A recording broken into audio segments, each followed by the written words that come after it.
నాకొద్దు, ఇతను దేవదూషణ చేశాడు. ఏ ప్రజలైతే స్తుతించారో ఆ ప్రజలే దేవుణ్ణి సిలువ వేయండి అన్నప్పుడు అక్కడ ఒక దొంగని ఆయనని విడుదల చేయమన్నారు. ఆయన పేరేంటి?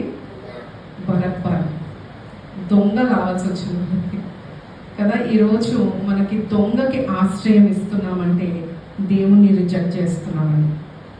దొంగని ఆశ్రయించే వాళ్ళు ఒకటి గమనించుకోవాలి. వాడు దొంగతనం చేసి వెళ్ళిపోతాడు, నిన్ను మోసం చేస్తాడు.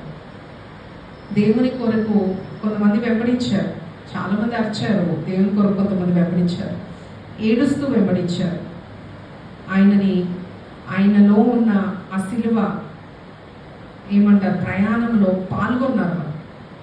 చాలాసార్లు సిలువ మోస్తూ దేవుడు పడిపోయాడంట. ఎందుకంటే ఈజ్ జస్ట్ ఎ మ్యాన్.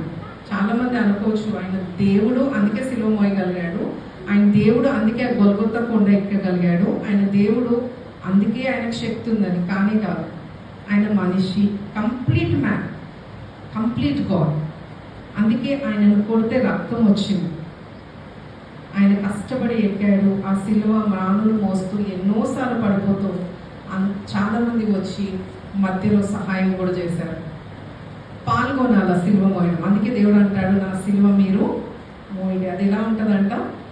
తేలిగ్గా ఉంటుంది, భారంగా ఏమి ఉండదు. సిలువ మోయడంలో మనం ఉన్నామా, లేకపోతే కేకలు వేయడంలో మనం ఉన్నామా?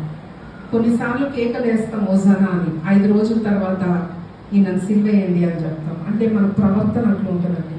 దేవుని స్తుతిస్తాము ఏమీ మన జీవితంలో సరిగ్గా లేకపోతే. ఎందుకంటే మన స్తుతులు అద్భుతాల మీద ఆధారపడి ఉంటే కనుక, వాళ్ళ స్థుతులే దేని మీద ఆధారపడి ఉన్నాయి?